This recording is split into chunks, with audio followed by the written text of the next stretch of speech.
Hello there, fellow NPCs. I'm Carmen Scythe, and today we're getting back into the house in Fata Morgana. We are still back with Michelle, the little girl. Before she realized that she was Michelle, a boy, a man. And I guess we're going to find out just how badly things are going to burn for her. Yeah, I think it's okay to say her in this case. Well, either way, she's going to be professing her love to Amy at some point. Let's see how that goes. Now, let's go. Amy frequently visited my chambers. I didn't know if it was at mother's request or of her own volition, but I prayed it was the latter. She was a very touchy-feely person, and she seemed to have a particular fondness for playing with my hair. Whenever her voice danced its way into my ears, it would wreak havoc inside me. Being enveloped in her scent day after day stoked the fire growing within me. I did my best to remain as straight-faced as possible, because the last thing I wanted was her catching on. I understood that the things I was feeling were untoward, to say the least. Your hair is so utterly enchanting. I've never seen hair so white before. I think having color is much prettier. Oh, well, Georgia says white is the most difficult color to make with paint. There's no greater challenge than capturing the beauty of true white. Living with such a splendid example of the color must have given him a very high standard of quality. Say, Michelle, maybe you could tell me about yourself today. I would love to get to know you better. Tell you about myself. Yeah, we could become even better friends if we found some mutual interests. Better friends if we found mutual interests. So is this Giselle? It's not far off in terms of looks, but that is basically exactly what she said in the mansion when she was got back from the village. So they might have been dead already back then. Yeah, I said that she probably died right after Michelle was killed, but now I'm thinking that everything that we have seen have only been touching up on dead people's memories. Dead people. And this is the first time we see actual life. Perhaps. Morgana's as well. I enjoy playing chess. And I consider myself quite good. Oh my, chess. I never played. You're such a bright girl, Michelle.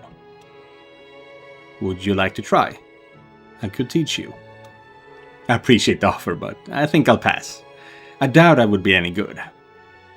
Oh, okay. What else is there? Say, your favorite kind of flower, fragrance, color, or gemstone? Are there any embroidery patterns you're particularly skilled at? I don't have any favorites, no. And I'm not especially good with a needle either. No? Do you have shaky hands then? I wouldn't say that, no. I am fairly good with a knife, I think. A knife? Oh, like a kitchen knife? No, a sculpting knife. Sculpting? Is that really so strange? It is a bit unusual, I'd say. But Georges does it all the time. His room is practically made of wood chips and charcoal and paint. Georges is an artist, and a man. There's nothing unusual about him doing some sculpting. Why is it okay for him, but not me? Does being a girl really make that much of a difference? Well, why don't we practice embroidery together, Michelle? I get the feeling you spend too much time with your brothers. Fall back into the status quo, won't you? But now, you have me. I'm sure it won't be long before you appreciate how much fun cooking and needlework can be. She sounds just like Mother. And she gives the same reason too. Because I'm a girl. But that's not an explanation. It's a vague generalization. That said, if I agree, I can spend more time with her. Oh, wait. If everyone has been dead, then Michelle did die. He was never sent to the mansion. Interesting. Okay. Wonderful. We'll come up with beautiful designs together. And when you've made something you're proud of, you can give it to a boy who catches your eye. Or if you'd prefer, you could give it to your father or brother. I would like Georges to have what I make, though.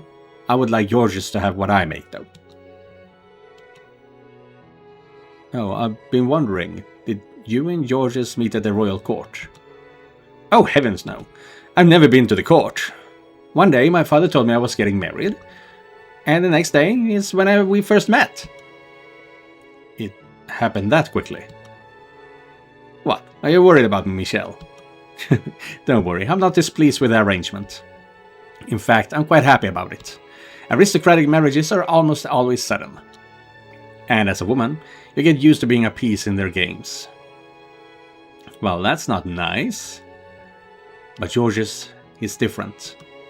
He's a gentleman. A gentleman? Him? You sound surprised. I believe Hedonist suits him better. Oh, I quite disagree. I have complete faith he'll do good by me. I couldn't fathom where she found such confidence in him. Especially a man she had only just met. How could she trust him at all? She was nothing but a pawn, and she knew it. So maybe she was simply putting on an act. I had trouble believing her smile was anything but genuine, though. One day, you'll meet the right man for you, Michelle. And he won't be a drunk like the guy from earlier. He'll be kind, hard-working, respectable man. I would rather not find anyone. I suppose this is still all too soon for you, huh? Say, how old are you, Michelle? 14. Oh wow, I assumed you were younger. Do I really look that young? No hard feelings. You're just like a tiny little doll, so small and slender. And look, not one bit of meat up here at all. Yeah. I mentioned my friend. Essentially the same thing there. Body dysmorphia is a bitch. I don't know if that was his case, but I can only assume that you not only develop other mental issues, but the body dysmorphia stops you from putting on fat in the wrong places, essentially. That is something I'm assuming. I don't know, but it doesn't feel far-fetched. Hey. She playfully grabbed me from behind and started prodding at my chest. As her delicate fingers slid across my skin, I found myself gripped by very indecent urges. Every heavy thump of my heart felt sinful. She couldn't know. I couldn't let her. Everything I had been fighting to keep down came hurtling to the surface. You're so cold, you know that? She was touching me like it was nothing, caressing my hair. Was she this intimate with Georges? Or was it because I was a younger girl that she was so keen on putting her hands all over me? Before I understood what I was feeling, my body acted. It was pure, unfiltered impulse. In my attempt to escape from her grip, I twisted around only to find my face inches from Amy's. Slowly gravitating closer, I pressed my lips against the corner of her mouth. Amy sat there, flabbergasted. I was equally aghast. I'm sorry. As I frankly put some distance between us, I'm sure my face was red as an apple, though I didn't know it at the time. Well, that was certainly unexpected. I'm sorry, did I make you uncomfortable touching you so much? Amy was smiling, though it looked forced. No, not at all. Then I must have startled you. I'm sorry, if I had let you go sooner, we could have avoided this accident. What do you mean, accident? A kiss on the lips is... It wasn't an accident. It wasn't, Amy. I seem to have confused you somewhat, Michelle. What? I know I can be very touchy-feely with you, and you took that to mean you should do the same. No. You can't do that again, alright? If you want to kiss your friends, you do it on the cheek. Save the lips for the man you love. I should get going then. George starts getting cranky if I don't give him enough attention. Hold on, Amy. So long, Michelle. Yeah, she left damn quickly. She wouldn't hear me out. Once Amy had fled my chambers, that was when I finally comprehended my own emotions. That she had stolen my heart. But Amy was George's fiancée. No, that wasn't the problem. My body was not meant for her love.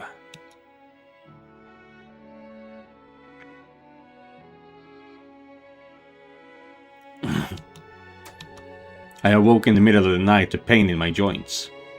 Pain in your joints? What's that supposed to mean? Not enough exercise, I guess. I tried bending and stretching my arms and legs, but it did nothing. So after pondering on it for a bit, I decided to go for a late night walk to distract myself.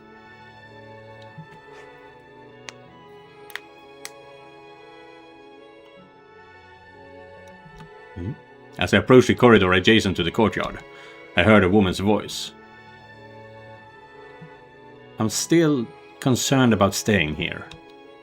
Amy's voice. Doing my best to remain perfectly quiet, I pressed myself up against the wall by the window and listened in on their conversation. I knew it was improper to eavesdrop, but the sound of her voice had me frozen in place. It's Michelle. I'm afraid I confused her. A tiny jolt ran down my spine, my muscles all tensing up at once. The sound of my name rising to her lips, but not in the way I would have liked. She kissed me. Well, almost, but how could I have guessed she thought of me that way? Mother told me she didn't have any female friends, and asked me to be one for her, which is why. So she had only been coming to see me because Mother had asked her to. I had been afraid of that. Afraid that she wasn't there to be with me. That she had no fondness for me. That my yearning for her was one-sided. She kind of scares me, the way she looks at me. Always watching every little move I make. I'm sensitive to that sort of thing. I can't tell what's going on in Michelle's mind. I managed to deflect it this time, but I should have never gotten friendly with her. She had seen through me from day one. Understood what I was feeling before even I had. It's disgusting. Homosexuality. Homosexuality. Did I hear her right? Something inside me crumbled, and with it came an intense sense of wrongness. There it was again. That overpowering discomfort. That fear coursing through my veins. That repulsion. That irritation. That apprehension. What on earth was I? Did I view Amy as a member of the same sex? Were the things I felt homosexual? I heard Amy sigh from beyond the window. Then, the man beside her, who she was confiding all this in, replied. She's just a child. That voice. And one with underdeveloped social skills besides. Understand that she's going to do and say some inappropriate things. Either it's Antonin or it's Georges. It's not uncommon for a child to mistake admiration for love. And I didn't know this until recently, but when she gets something into her head, she has a tendency to run with it without thinking. Was not the man's I had assumed it was. Didier, oh. Fuck. Oh. Why is she confiding in him? And not Georges? Secret love. The other day, she asked me to let her be a knight. I can't imagine how she thought that would end any other way. Why? It's not very often there are women other than Mother at this date. I imagine she simply got nervous being around you and something got mixed up in her head. Why was Didier out there with her? I hope that's all it was. Amy, hadn't you told me you thought Georges was a gentleman? So what were you doing? Getting so friendly with Didier? And Didier? Weren't you my ally? Or was all that an act Or was that all an act, like her? You were going to be a knight. So why were you out here with your brother's fiancée? I'm glad to have you here, so I hope you can figure something out to make it work. I'll do what I can, but... And I'm kind of reluctant to say this to you, but something has to change. As it is, she kind of grosses me out. She grosses me out. So what? I was some kind of sick, disgusting creature? All I had done was show feelings for her. I couldn't be George's or Didier. The needles piercing me expanded, both in size and number. Soon I was being skewered by dozens of them.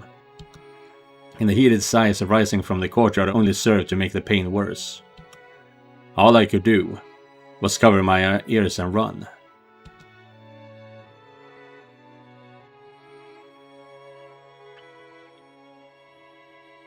Yeah? Why? What were you doing out there, Didier? How am I gross, Amy? It's not real. It's all a bunch of lies. This entire house is nothing but a fraud. None of it was ever real. The family gatherings, Amy's smiles, Didier's kindness. George's. What about George's? Did he agree to marriage knowing about them?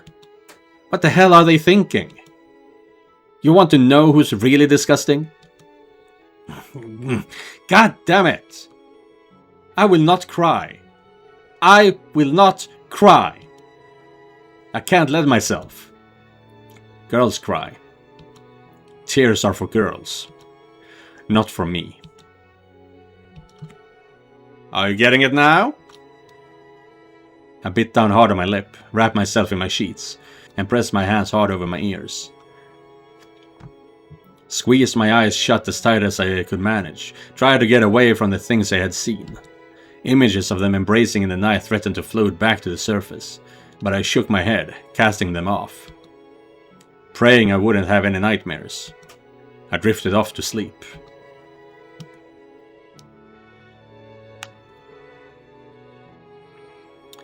The next day, I awoke with a terrible fever.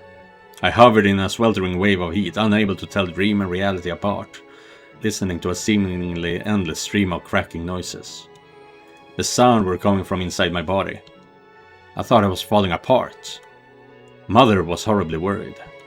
I had never been the most healthy child, but I had never fallen this ill either. I couldn't get out of bed. My voice was raspy, like an old woman's. I was genuinely afraid I would wither away and die. Mother called in a doctor after doctor to see me, but they all said it was the flu. That bodily pain was common with a fever. While there was a doctor in the house, Mother was able to remain relatively calm. But once they were gone, the anxiety came back. She stayed with me day and night, even foregoing sleep. Her hands gripping mine, they held me fast. She had her head bowed, as if in prayer. Don't worry, it'll be all right, Michelle. God is watching over you. He will protect you. You are his child. You are his angel sent to earth. Oh, is that why Morgana chose him?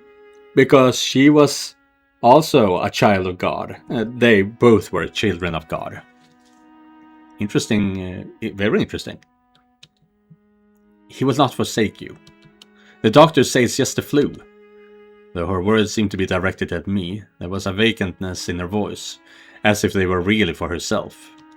For so long, she had wanted a daughter. I couldn't understand her fixation. But seeing her there through my cloudy eyes, I wanted to apologize for ever thinking spending time with her was agonizing. How are you feeling? Your mother's here for you, don't worry. But the only sound that came from my mouth was a faint gasp. I drifted in and out of sleep, Mother's hand wrapped around my own, and I had numerous dreams. In my dreams, I was a man. In my dreams, I was Didier, and I was Georges. In my dreams, I fell in love with Amy. In my dreams, I loved her. You're disgusting. Yeah, Exactly what Giselle said. The parallels in this game are kind of obvious at times, but they're good. But with one word, the dreams twisted into nightmares. My body was torn into fleshy chunks as I sunk into the darkness.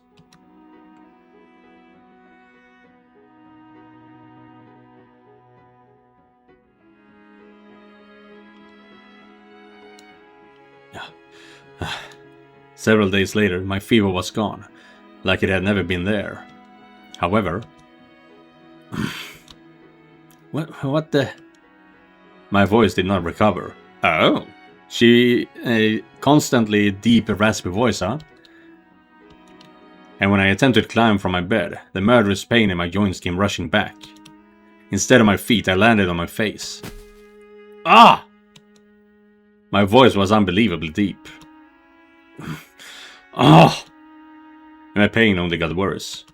Every time I took a breath, it felt like someone hammering a spike into the back of my neck.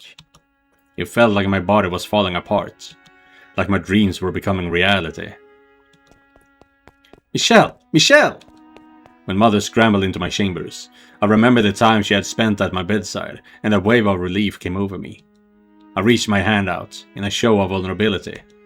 But she didn't take it. She couldn't take it. Mother? What? What's wrong with your voice, Michelle?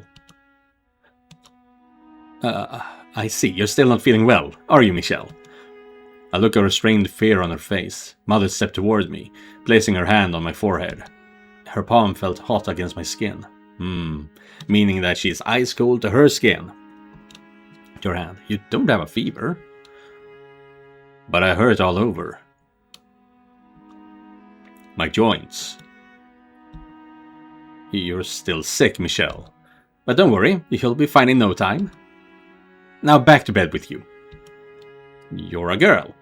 You're a girl, so you shouldn't be sitting on the floor. It's bad for your back.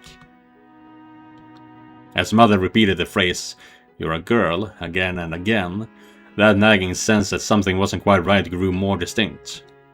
Was I really sick? Was this actually my voice now? And if it was, what was I turning into? My voice was certainly not a girl's voice. Yeah, they said that he said that he was physically a man now in the letter. I do wonder what they mean by that, because they did not have the medical skill or technology to do something like that 1,000 years ago, you know. My voice never went back to normal though, so Mother ordered me to remain in my room. The white-haired girl in the tower. I hadn't recovered yet, and as long as I was sick, I couldn't be let out. Again, something felt wrong about her calling it a sickness, but I had no evidence to the contrary. I had no way to know I wouldn't get others sick if I exposed them, as she claimed, so I had no choice but to do as she said. In time, Mother too stopped visiting me, and the only people I saw were servants. They did their jobs but refused to look me in the eye. No one else came to see me though. Not Amy, Didier, or Georges. 1 month passed, then 2, then 3. Occasionally the pain in my joints would withdraw. At other times, it would worsen. Whenever I would drift off to sleep, I would hear the sound of my own joints creaking. I would dream of a woman standing in the courtyard, her soft chestnut hair fluttering in the wind as she twirled to face me. A smile on her face and her breast exposed, okay. I mean, it's a good sight, not gonna lie, but damn. For a 14-year-old. One day, after around 6 months of servants refusing to make eye contact, I stopped one and made a request. To have a mirror brought to my room. While they didn't acknowledge me, the next day, I had my mirror. By that point, I was fairly certain I knew what was happening to my body. I had no clothes to wear, because none of the multicolored dresses hanging in my wardrobe would fit me anymore. Growth spurt? Is that why your bones were creaking and in pain and stuff? Pulling the heavy red cloth covering the mirror aside, my completely naked body came into view.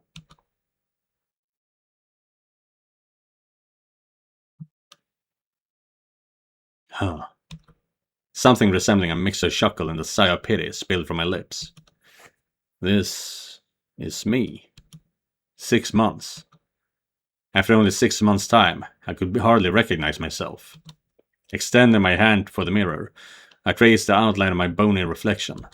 My shoulders lacked mother's curves, and my skin Amy's sheen. I was pale and haggard, but structurally, I looked like my brothers. Obviously, being younger than them and not as active, my muscles lacked any kind of strength, but I wouldn't have batted an eye if I saw myself holding a sword. I was a full head taller than I had been 6 months earlier. Insane growth spurt. And I felt an odd certainty that I wasn't done growing either. Staring at myself in the mirror, I traced my name across the surface. Michelle. Don't need the last two. Michelle. And that's gender affirming care. Holy crap!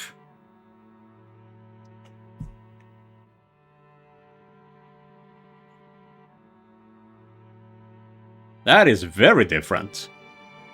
Is it just because his skin and bones, or did he actually turn into a male body as well? They're not very clear on that. Huh. For the first time in my life, I liked my name. I still didn't think an angel's name suited me one bit. But I was staggering how different I felt now, even if it sounded exactly the same. Those last two letters changed the meaning entirely, turning it from a girl's name to a boy's name.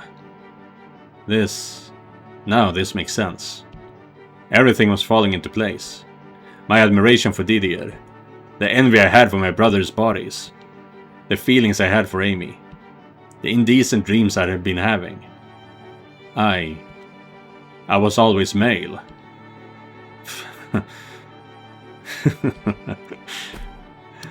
Wow, that is big ass laughter.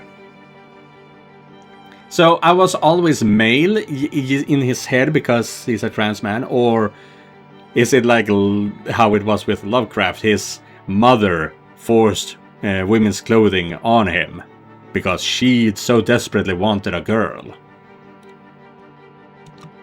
I cracked like a fool for the first time in my life.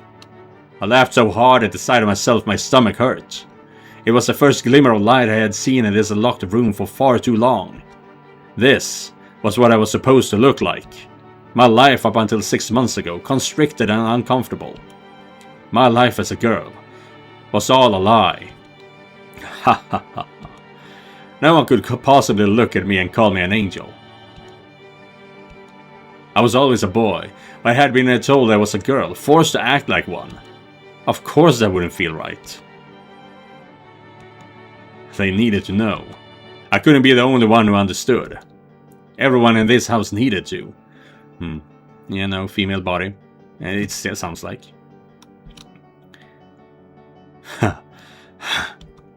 Fueled by this one desire, I wrapped a sheet over my shoulders and threw open my door. It seemed ridiculous how long I had followed Mother's instructions and remained cooped up in my room. And now, I felt fantastic. If there truly was a God in heaven, and then this change within me was his answer to my prayers. A manservant carrying a tray of food did a double take as I passed him. The farther I proceeded through the corridors, the more eyes I felt on me. The midday sun shone obnoxiously bright through the windows. But now, with its piercing radiation illuminating my proper self, I felt an odd affection for the light. I could hear the family gathering in the great hall, everyone but me. Didier's voice complained about the simple meals the church provided, but his pride came through in his laughter. George's voice playfully bragged about life at the royal court. Father's voice informed everyone his investments had borne fruit, and with the money he had purchased several new estates. Mother's voice was distinctly less bright than the rest of the family's. She gave vague, empty indications she was listening, though mostly stayed out of the conversation. Amy's voice sang her praises for George's, her beloved husband. Never mind the fact she was sleeping with Didier, yeah. It was all a facade. A mere shadow of a family. It's a shame Michelle couldn't be here. Then we would have everyone. I was there. I was right there. I hadn't gone anywhere. You had just locked me in my room. I hope she recovers soon. The fact that she's saying this still after 6 months, and not just accepting that her daughter is permanently ill or something like that, is kind of insane. I guess it's all about image. I was never sick at all. The child you called Michelle was actually your son. That was all there was to it. Huh? What? Everyone's gaze is concentrated on me. I gave them all a quick glance, and then with my deeper voice I said, I am cured. I was cured 6 months ago. Who are you? Surely you haven't forgotten my face, have you? Father? Michelle? Michelle? This boy is Michelle? A wave of shadow spread through the hall. Mother went pale. Father objected. Didier stared. George escaped. Amy's watched cautiously, fear in her eyes. What a farce. They were the ones who had wrongly decided I was a girl. What's going on? Someone tell me, what is the meaning of this? You were dressing your son up like a girl, Mother? Yeah, okay, it's the Lovecraft part. It's not so... it wasn't even a trans story. It was abuse, essentially. I mean, it ends up being a trans story. But yeah. I assumed he was a girl. Otherwise, I wouldn't have put my hands on him like that. You lied to me. I would have never agreed to it had I known. No, you're wrong. She's Michelle. Michelle is my daughter. You call that a girl? All these months I was worried because you said he was sick. But that was all a lie. You couldn't pass him off as a girl anymore, so you locked him up in his room. Is that what this is? And you could have just stayed there. What possessed you to show yourself now? Stop that. Stop that. Don't look at me. Don't give me that look. You said you can tell what's going through my mind, didn't you? What? Then you would know exactly how I feel about you right now. Don't be so damn full of yourself. I have no interest in a whore like you. Taking out all that frustration on just about everyone around them. So why don't you go on cry in Didier's arms?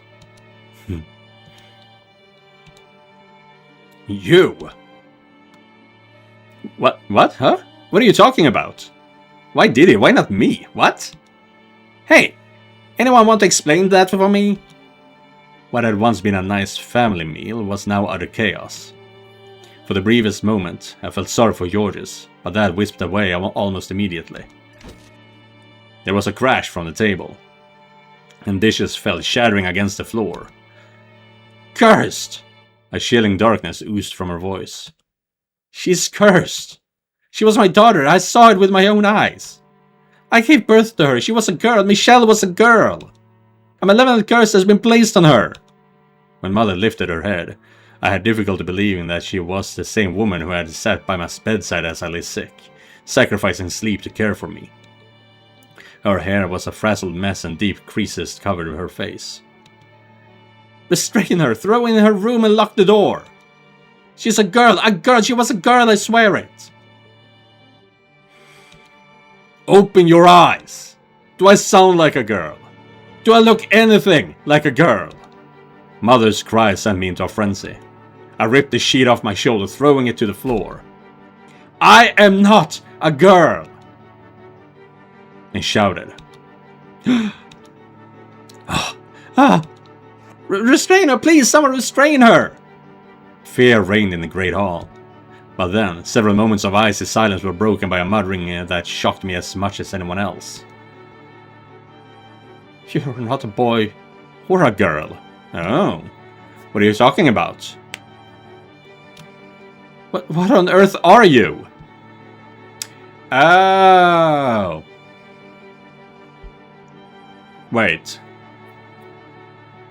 Are we talking like a person with both attributes? I don't know what that's called. It's not intersex. I mean, it could be, but I don't think that's intersex.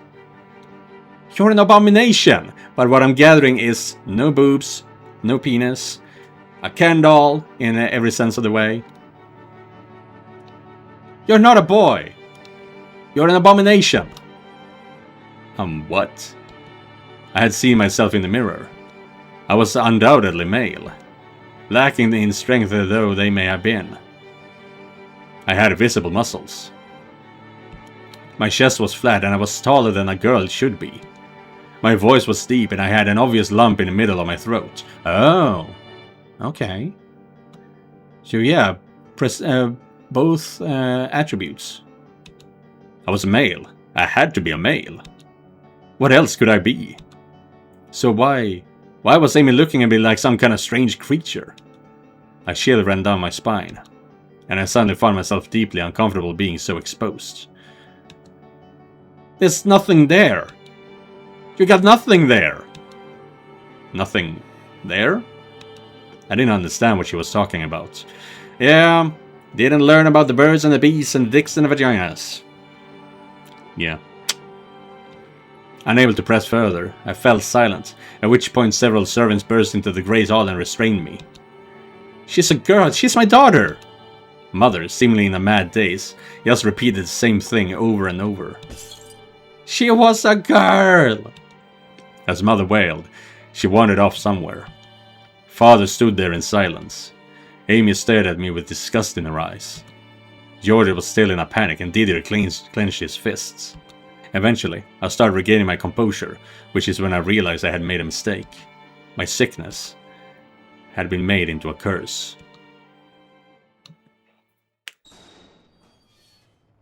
I was once more caged up in my room. But that will be the end of today's episode. Yeah, very interesting.